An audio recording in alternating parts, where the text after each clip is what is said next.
Sun Yat-sen undoubtedly was the central figure in the national movement of China. It was he who played the major role in the revolution of 1911, and it was he and the party led by him, which was Tung Meng Hui, or Revolutionary Brotherhood, that could bring about the end of Manchu rule. So it was in 1911 that Manchu rule came to an end, and in its place was formed the Republican form of government in China. Sun Yat-sen formulated some major principles. He formulated the three principles of the people. And after the revolution, some years after the revolution, he came up with his three major policies. Policies which were somewhat different from his three major principles in a sense, because the Manchu rule was no longer there. That made the major difference between the two principles. Now, but Sun Yat-sen and the movement led by him had suffered from certain limitations. As for example, Sun Yat-sen in the pre-1911 phase did not make imperialism his main target of attack.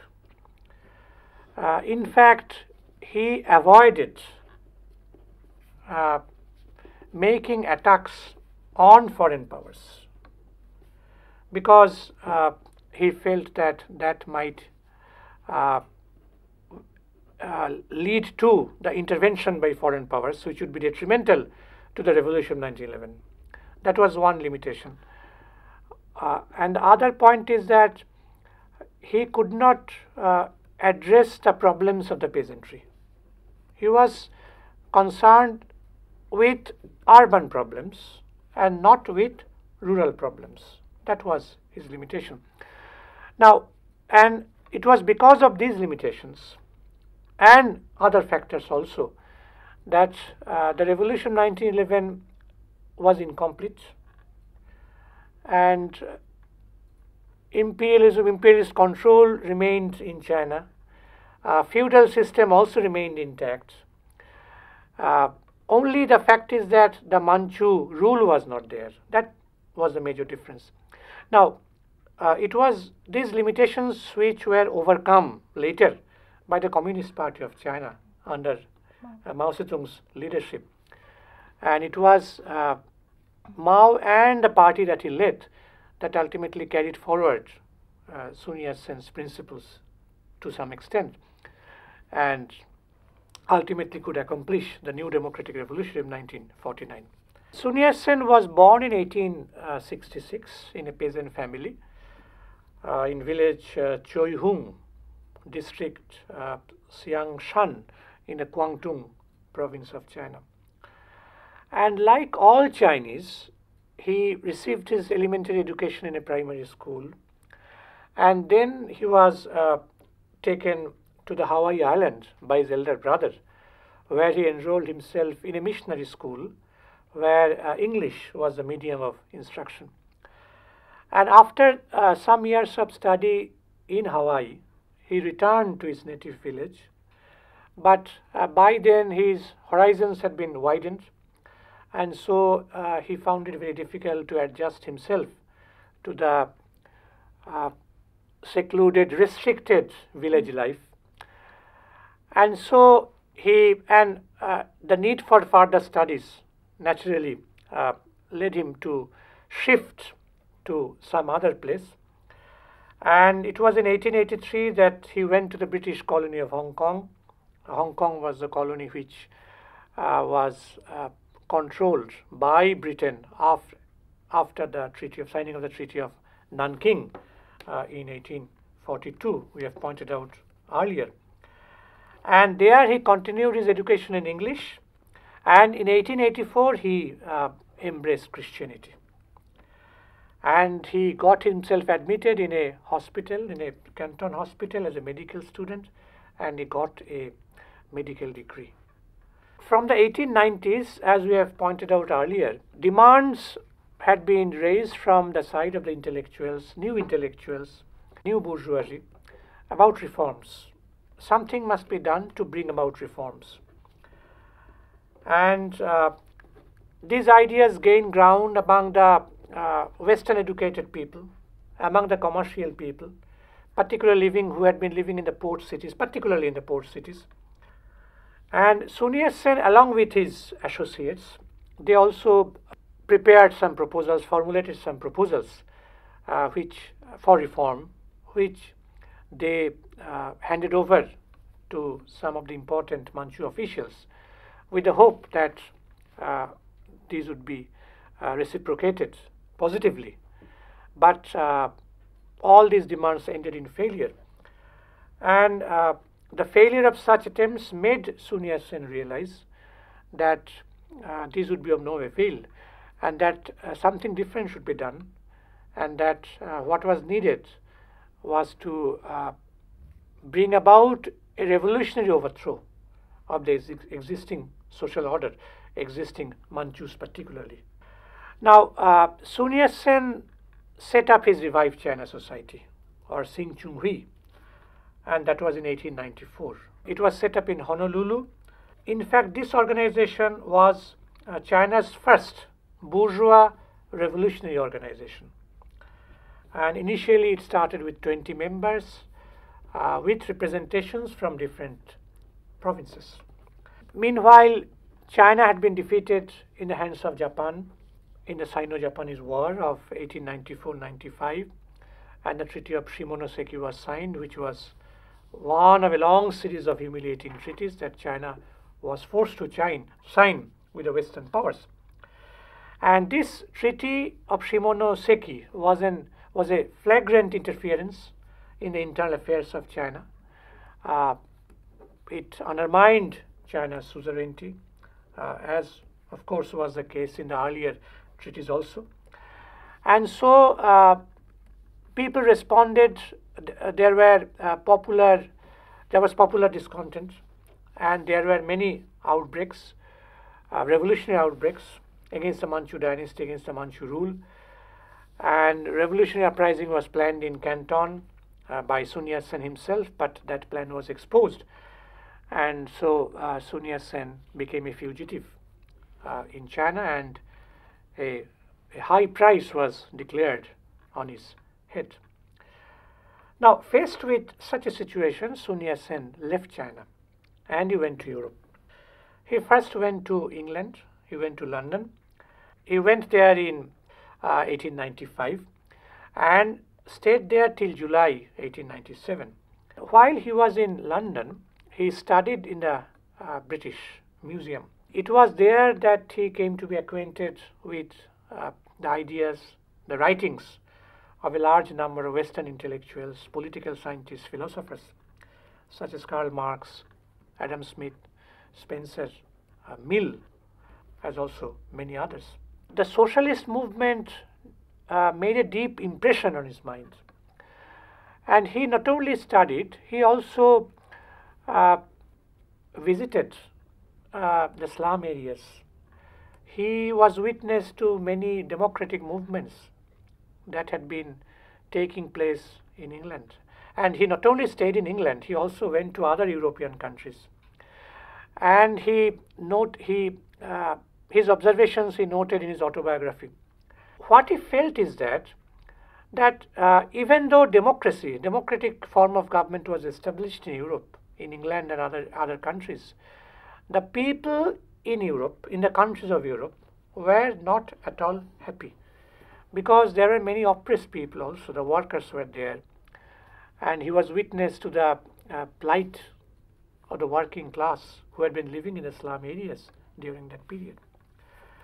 And he felt that despite democracy, the people of Europe had been thinking in terms of a revolutionary transformation in their own societies, in their own countries. New ideas began to take shape in Sun Yat-sen's mind. It has been pointed out by a scholar named Leo Sharman in his book on Sun Yat-sen that for Sun Yat-sen, the ideas of democracy and socialism came together. In Europe, in the case of Europe, democracy, meaning capitalist democracy, capitalism emerged at a particular point of time. And after that, there was a gap of some centuries or many decades. And it was then that working class emerged. There was a time gap between the idea of democracy taking shape in Europe and the idea of socialism taking shape in Europe. But Sun Yat-sen, for Sun Yat-sen, both these ideas came together. In the early 20th century, Sun Yat-sen had been in Japan, and so Sun Yat-sen, of course, was busy in Japan, making propaganda among some 10,000 overseas Chinese, and convincing them of the need for a revolution in China. Now, meanwhile, within China, many important developments had been taking place, and China was faced with a national crisis.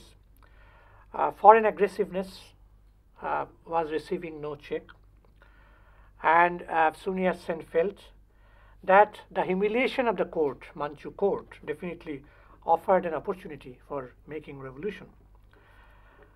He again planned an uprising in Huichao in 1900 and 1901, with forces mainly consisting of the Greenwoods group, Greenwoods armed group, secret society, as also the Triad Society. But these movements also, these attempts at insurrections also failed. These were crushed by the Manchu ruling clique. Now, then we have the another important development, and that was the Russo-Japanese War of 1904-1905. Now, and we know that Russia was defeated and Japan was victorious.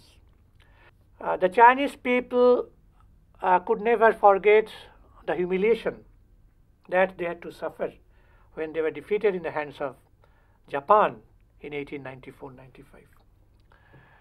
But now that same small country, Japan, could score another big victory over a big European, this time a European country. Russia was compared to, it was associated with the European continent.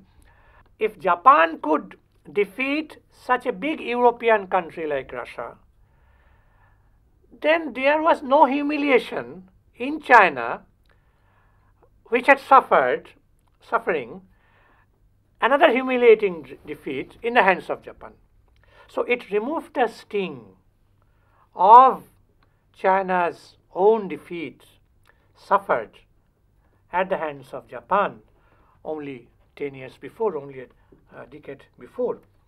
And so Chinese people started to think why it became possible for Japan to score a victory over Russia, and they felt that it was a modernization that was possibly the main reason. That was also the period when Protocol of 1901 was signed, just 3 or 4 years before that, and the Qing government, the Manchu government, it had sold out the country to the foreign powers. And in fact, all the nationalities of China, in fact, there are about 56 nationalities. Han is the dominant nationality, 94th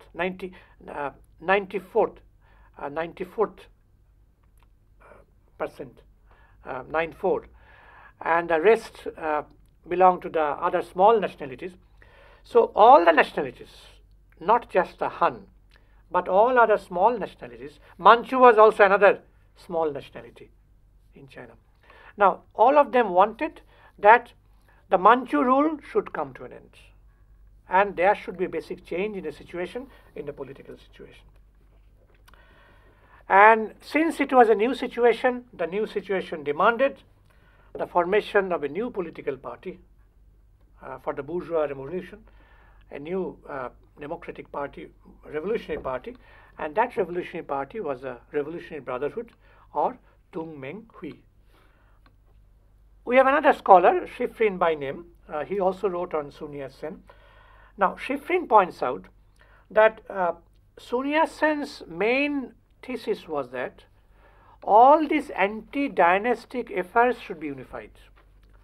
The revolution should not proceed in a way that it could invite foreign intervention.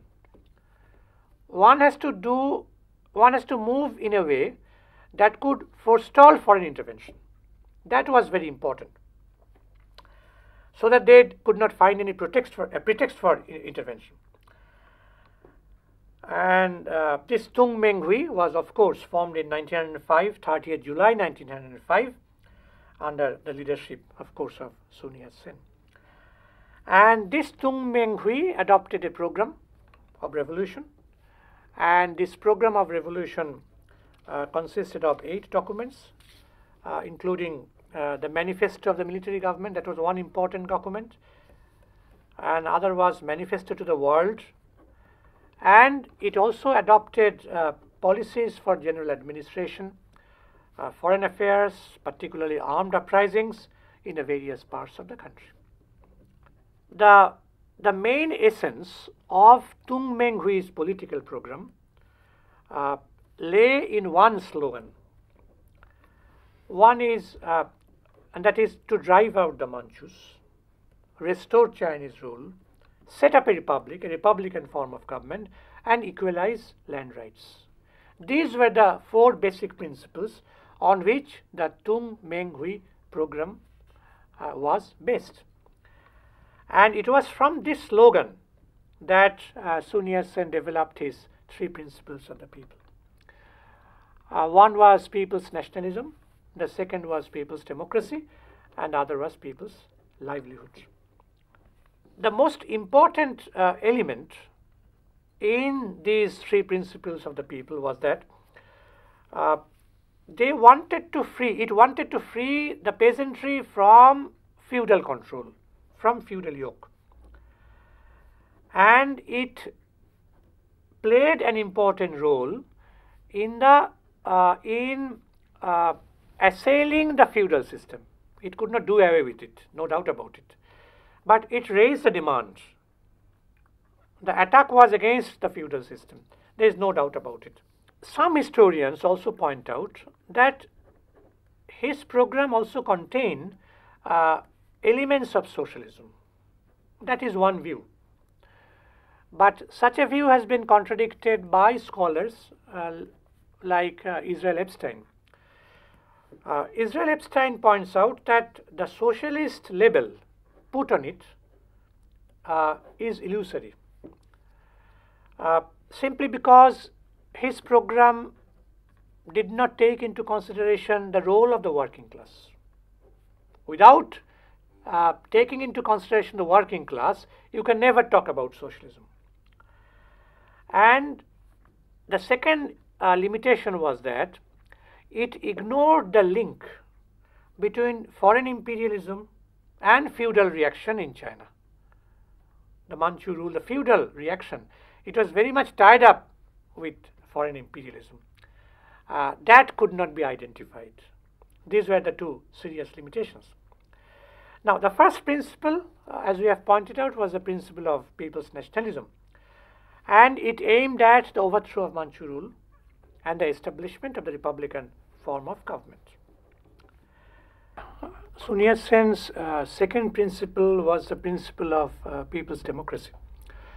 Now, what Sun Yat-sen wanted to do was to establish a constitutional form of government, democratic constitutional form of government. And he wanted to bring about a political revolution as also a national revolution. By political revolution, he meant that a democratic parliamentary system of government along the Western model was to be established. And when he talked about national revolution, it meant that there should be end of Manchu domination. These are the 2 things.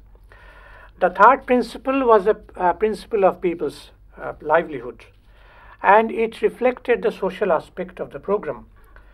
And it referred to equal rights to land, equalization of land rights. That was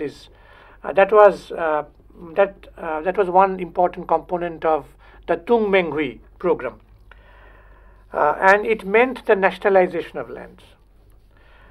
Now, what Sun Yat-sen probably had in mind was that in the earlier period, the peasants had to pay their rent to the feudal lords, but after the nationalization of land, probably that would be land would now be go to the tiller, the peasants themselves, and that they would have to they would be freed from feudal exploitation, and the tax would be paid to the new state.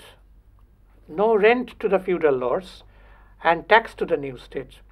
So these were the three principles of the people: people's nationalism, people's democracy, and people's livelihood. Sir, why do you think that Sun Yat-sen did not concern himself with the problems of the peasantry? It was in the later period that he felt that the peasant problem should be addressed. But probably he was a modern man, and his experience in the European countries, that was an urban experience, no doubt. So he went to the slum areas.